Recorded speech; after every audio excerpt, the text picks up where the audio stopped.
السلام علیکم ورحمۃ اللہ وبرکاتہ۔ اعوذ باللہ من الشیطان الرجیم، بسم اللہ الرحمن الرحیم۔ آیت نمبر 32۔ کل آپ فرما دیجئے،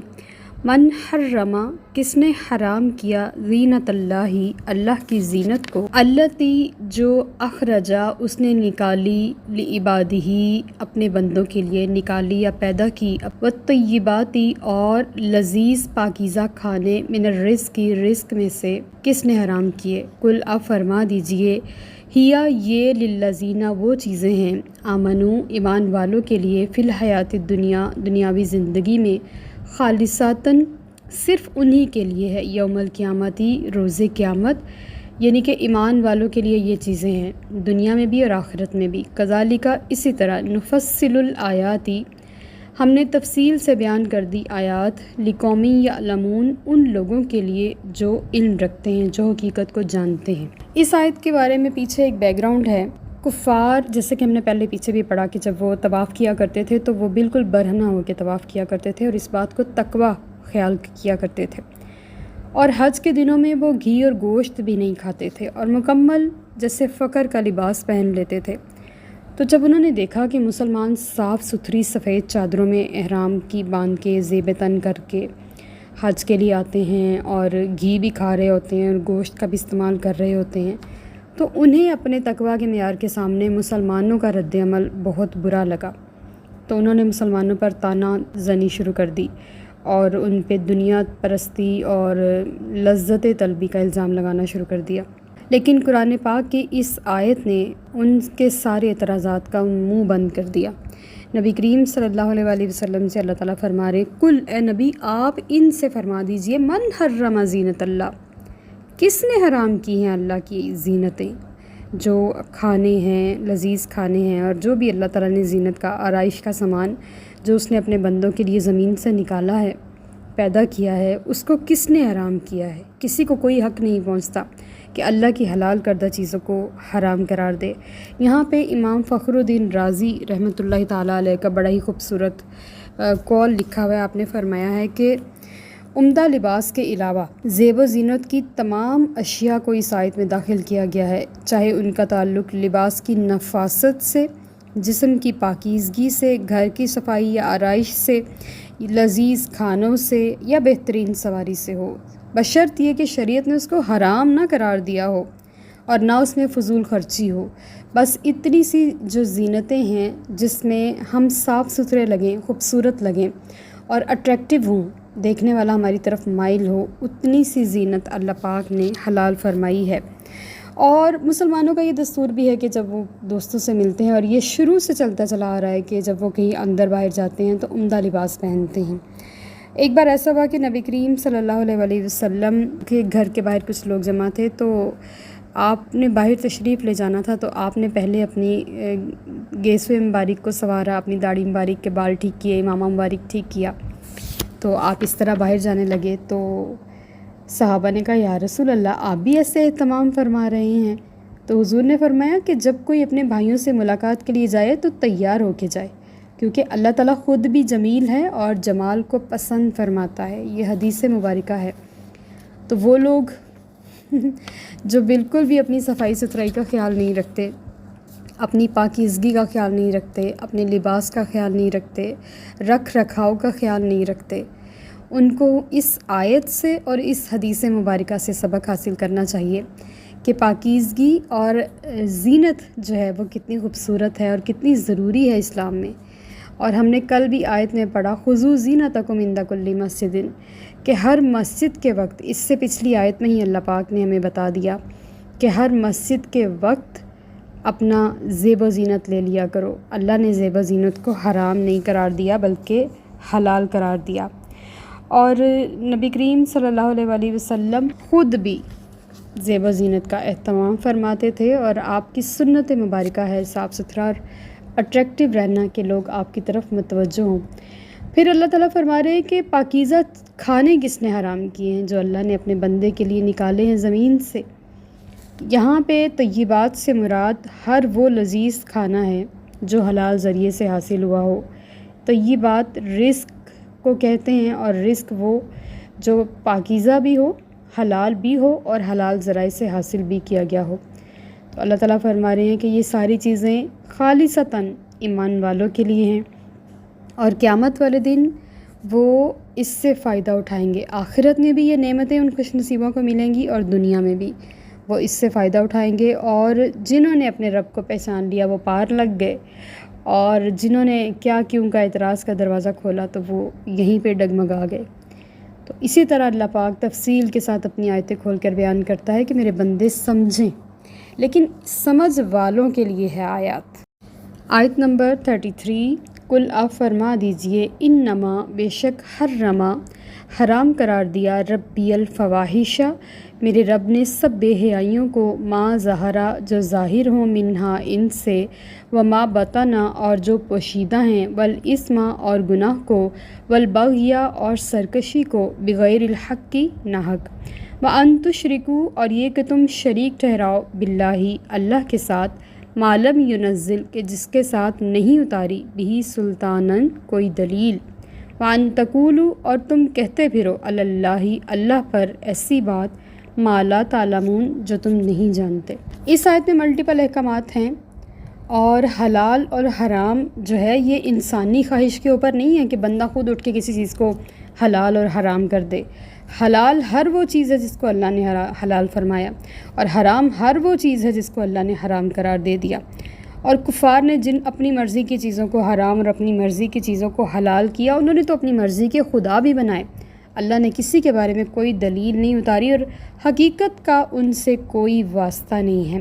اس آیت میں اللہ پاک نے جن امور کی نشاندہی کی ہے اس میں تھوڑا غور کیا جائے تو سب سے پہلے یہاں پہ حرام کی جو انواع ہے ان میں سب سے پہلے فواحش کا ذکر آیا ہے۔ یہ فحش کی جمع ہے، ہم نے پچھلی آیت میں بھی یہی پڑھا۔ کلی طور پر ہر مذہب میں اور ہر زبان میں اس کا جو مطلب بنتا ہے وہ زنا کا ہی بنتا ہے۔ بے حیائی ہر طرح کی ہے، لیکن اصل میں جو اس کا ایکسٹریم لیول ہے، حد پار ہو جانے والا، وہ فواحش کا زنا ہے، اور یہ انتہائی کبیرہ فعل ہے۔ اور قرآن پاک میں اس کے لیے بار بار فواحش کا ہی لفظ استعمال ہوا ہے، یہ چاہے اعلانیہ ہو چاہے چھپ کے ہو، دونوں صورتوں میں یہ حرام ہے۔ پچھلی آیات میں اللہ پاک نے فرمایا میں نے کسی زینت کو حرام نہیں کیا، بلکہ اگلی آیت میں فرما رہے میں نے ان چیزوں کو حرام کیا، ان کو نوٹس کر لیں، اپنی ڈائریوں پہ لکھ لیں، اپنی زندگیوں میں لکھ لیں، اپنے ذہن و دلوں میں لکھ لیں کہ میں نے حرام کیا کیا ہے اور میں نے حلال کیا کیا ہے۔ سب سے پہلے بے حیائی حرام ہے، زنا حرام ہے، چاہے وہ ظاہری ہو یا باطنی۔ ظاہری زنا تو یہ ہے کہ ہر حد پار ہو جائے، اور باطنی زنا آج کل موبائل پہ ہو رہا ہے، اور بہت زیادہ ہو رہا ہے، اور بہت گھٹیا طریقے سے ہو رہا ہے۔ ہر دو صورتوں میں یہ زنا ہے۔ اور پھر بغی، اسم، اس کے بعد ہے اسم۔ اسم کا معنی امام حسن بصری رحمۃ اللہ تعالیٰ علیہ فرماتے ہیں کہ اس آیت میں اسم سے مراد ہے شراب، اور اس کو اللہ پاک نے قرآن پاک میں خمر بھی کہا ہے اور اسم بھی کہا ہے، اور یہ اس لیے اس کو دوسرے نمبر پہ اس کا لیول ہے کہ یہ عقل کو زائل کر دیتی ہے، اور جب عقل زائل ہو جاتی ہے تو یہ اپنے پہلے نمبر تک ہی پہنچ جاتی ہے، وہی نمبر جو کہ فواحش کا ہے۔ اور تیسری قسم ہے البغی۔ بغی کا مطلب ہے ظلم اتنا کر لینا کہ حد سے بڑھ جانا، کسی بھی معاملے میں۔ یہاں شرک بھی ظلم ہے، یہاں کسی انسان کے اوپر بھی ظلم ہے، کسی جانور کے اوپر بھی ظلم ہے، کسی قوم کے اوپر بھی ظلم ہے، کسی مذہب کے اوپر بھی ظلم ہے، کسی عقیدے کے اوپر بھی ظلم ہے، یعنی کہ اس کی بے تحاشا صورتیں ہیں، اور ہر صورت حرام ہے۔ ہر صورت میں ہمیں اس کے اوپر عمل نہیں کرنا، بغیر الحق کی، ناحق کسی پر ظلم کرنا، اللہ نے اس کو حرام قرار دے دیا۔ چوتھی چیز ہے شرک، اور پانچویں چیز ہے اللہ کی طرف جھوٹی بات منسوب کرنا، یعنی کہ ایسی بات جس کے متعلق اللہ نے حکم تو نہیں دیا تھا لیکن انہوں نے کہنا شروع کر دیا کہ یہ اللہ کا حکم ہے، یہ بھی حرام ہے۔ یہ 5 چیزیں اس آیت میں اللہ پاک نے حرام فرمائیں، اور ان چیزوں کو جو انہوں نے حرام کی ہیں ان کو اللہ پاک نے بالکل حرام نہیں قرار دیا۔ یہ ان کا اپنا مذہب ہے، ان کا اپنا ایٹیچیوڈ ہے۔ تو ان 5 بڑی چیزوں کو نوٹس کرنا ہے۔ آیت نمبر 34، وَلِكُلِّ أُمَّةٍ اور ہر امت کے لیے اجل ایک وقت مقرر ہے، فَإِذَا جَاءَ پس جب آ جائے اجلہم ان کا مقررہ وقت، لا یستأخرون تو وہ نہیں پیچھے ہٹ سکتے، ساعتم ایک گھڑی یا ایک لمحہ، ولا یستقدمون اور نہ وہ آگے بڑھ سکتے ہیں۔ ہر امت کے لیے وقت مقرر ہے۔ یہاں عذاب کی بات ہو رہی ہے۔ اللہ پاک نے جس قوم کے لیے جو گھڑی عذاب کی مقرر کر رکھی ہے وہ اسی وقت آئے گا۔ یہ لوگ جتنی مرضی اپنے نبیوں پر اعتراضات کا سلسلہ شروع کر دیں، جتنا مرضی ان کے پیچھے پڑھ کے انہیں کہیں کہ آپ اگر سچے ہیں تو عذاب لے آئیں، ہم پر آسمان کا کوئی ٹکڑا گرا دیں یا یہ کر دیں وہ کر دیں، تب تک وہ عذاب نہیں آئے گا جب تک کہ اللہ کی وہ مقررہ مدت نہیں آ جائے گی۔ اور جس وقت وہ مقررہ گھڑی آ جائے گی، ایک ساتھ بھی آگے پیچھے نہیں ہوگی۔ 7 سیکنڈ سے بھی کچھ لمحے کم ہوتے ہیں، ایک لمحہ بھی وہ آگے پیچھے نہیں ہوگی جس گھڑی کو اللہ نے ان کے عذاب کے لیے مقرر کر رکھا ہے۔ آیت نمبر 35، یا بنی آدم، اے بنی آدم، اے اولاد آدم، اما اگر، یاتینکم آئیں تمہارے پاس، رسل منکم تم میں سے رسول، یقصون بیان کریں، علیکم تم پر آیاتی میری آیتیں، فمن اتقی پس جس نے تقوی اختیار کیا، واصلح اور اپنی اصلاح کر لی، فلا خوف علیہم تو ان پر کوئی خوف نہیں ہوگا، ولا ہم یحزنون اور نہ ہی وہ غمگین ہوں گے۔ یہ اللہ والوں کا تذکرہ ہے۔ یہاں پہ اللہ تعالیٰ فرما رہے ہیں کہ اے اولاد آدم، اگر تمہارے پاس میرے رسول آئیں اور تم پر میری آیتیں پڑھ کر سنائیں اور تم ان کی تکریم کرو، تعظیم کرو، ان کی مدد کرو، ان کے دین کو پھیلانے میں ان کے بازو بنو اور ان کے لیے کوئی مشکل کھڑی نہ کرو اور ان کا سہارا بنو، گراؤنڈ تیار کرو، ان کے لیے مذہب پھیلانے کے لیے، تبلیغ کے لیے ذرائع بناؤ، تو ایسے لوگ ہیں جو تقوی اختیار کرنے والے ہیں۔ اور جس نے تقوی اختیار کیا اور اپنی پچھلی باتوں سے اصلاح کر لی، یعنی کہ اپنے آپ کو سنوار لیا اس نبی کے کہنے پر، تو کل قیامت کے دن جب ہر شخص کسی نہ کسی خوف میں، ابتلا میں، آزمائش میں مبتلا ہوگا تو وہ آزمایا نہیں جائے گا۔ اس روز اس پر کوئی خوف نہیں ہوگا، نہ اپنی بخشش کا، نہ پل صراط کا،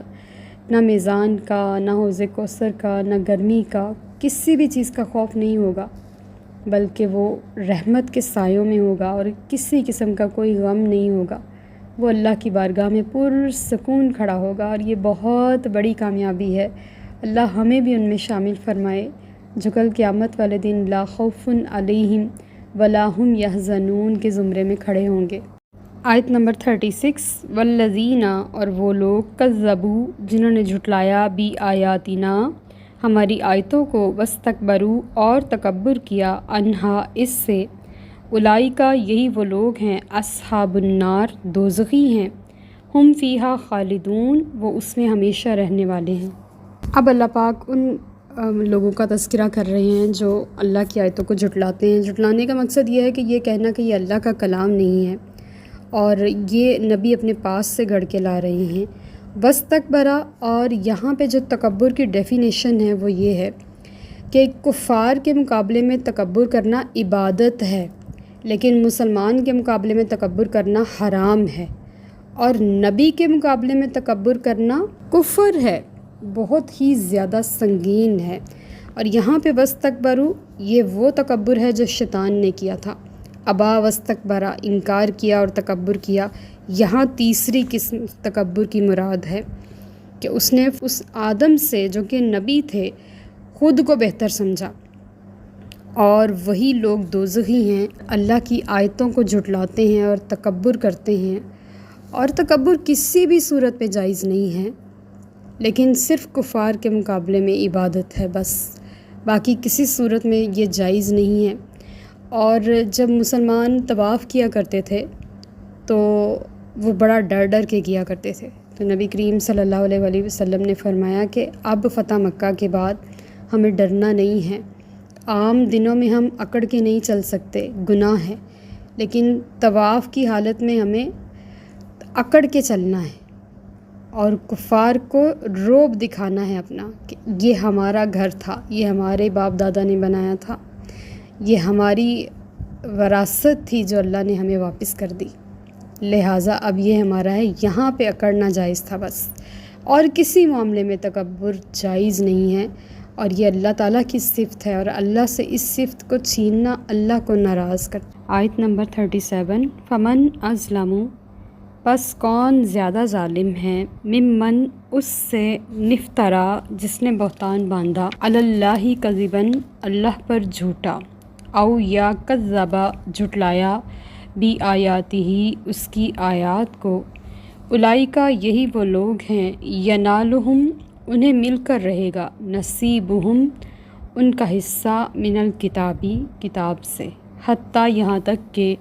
اذا جاءتہم جب آئیں گے ان کے پاس، رسولنا ہمارے رسول یعنی کہ فرشتے بھیجے ہوئے، یتوفونہم جو قبض کریں گے ان کی روحیں، قالو تو کہیں گے، اینما کنتم کہاں ہیں وہ، تدعونا جن کو تم پکارتے تھے یا جن کی تم پوجا کرتے تھے، من دون اللہ اللہ کے سوا، قالو تو کہیں گے، دلو گم ہو گئے، انا ہم سے، وشہیدو اور گواہی دیں گے، علی انفسہم اپنے نفسوں پر، انہم کہ بے شک وہ، کانو کافرین کہ وہ کافر تھے۔ اس آیت میں اللہ تعالیٰ بیان فرما رہے ہیں کہ جو اللہ کی آیتوں کو جھٹلاتا ہے یا اللہ پر جھوٹا بہتان باندھتا ہے اور اللہ کے بارے میں بے سروپا باتیں کرتا ہے اس کے پاس کوئی دلیل نہیں ہے، تو بھلا اس شخص سے ظالم بھی کوئی ہو سکتا ہے؟ جو اپنے رب کو نہیں پہچانتا، اپنے خالق کو نہیں پہچانتا، اپنے پیدا کرنے والے مالک کو نہیں پہچانتا، اس شخص سے بڑا ظالم اور کون ہو سکتا ہے؟ تو اللہ تعالیٰ فرما رہے ہیں یہ گزارتے رہیں اپنی دنیاوی زندگی، انہیں ان کے حصے کی ہر چیز ملے گی، جو مال، دولت، بیوی، اولاد، جائیداد، گھر بار، سواریاں، جو کچھ بھی اللہ پاک نے ان کی قسمت میں لکھ رکھا ہے، وہ سارا حصہ وہ حاصل کر کے رہیں گے، من الکتابی جو لوح محفوظ میں، جو ان کے رجسٹر میں لکھا جا چکا ہے کہ اللہ انہیں عطا فرمائے گا، وہ ان کو ہر صورت مل کے رہے گا۔ پھر جو وقت آئے گا مقرر اور ان کی روحیں قبض ہوں گی، تو اس وقت ان کے فرشتے جو ان کی روحیں لینے آ رہے ہوں گے، وہ ان سے سوال کریں گے کہ اب بلاؤ اپنے شریکوں کو جنہیں تم اللہ کے سوا پکارتے تھے۔ تو اس روز ان کی آنکھیں کھلیں گی، یعنی کہ آپ دیکھیں کہ جب تک زندگی تھی آنکھیں بند تھیں، اور جب اب آنکھیں بند ہونے کا وقت ہے تو آنکھیں کھل جائیں گی۔ اللہ تعالیٰ ایسی گھڑیوں سے ہمیں محفوظ رکھے، آج ہی وہ ہماری آنکھوں کو کھول دے، ہمیں چشم بینا عطا فرمائے جس سے ہم دونوں جہانوں کا نقشہ دیکھ سکیں، انہی آنکھوں سے، انہی بصیرت والی آنکھوں سے، جو صرف بصارت نہ ہو، جو ساتھ میں بصیرت بھی ہوں، وہ ہمیں اس جہاں کو بھی اپنے آنکھوں کے سامنے رکھنے کی توفیق عطا فرمائے، ہمت عطا فرمائے کہ ہم دونوں جہانوں کو اپنی نظروں کے سامنے رکھیں۔ کامیابی اسی میں ہے اور اسی صورت ہی مل سکتی ہے۔ تو اس وقت جب آنکھیں کھلیں گی تو وہ اپنی جانوں پر خود گواہی دے دیں گے، یعنی کہ اپنی زبان سے اقرار کر لیں گے، ہاں ہم کافر تھے، ہم نے اس رب کو نہیں پہچانا جس رب نے ہماری تخلیق کی۔ وما علینا الا البلاغ المبین۔ Like, subscribe and share.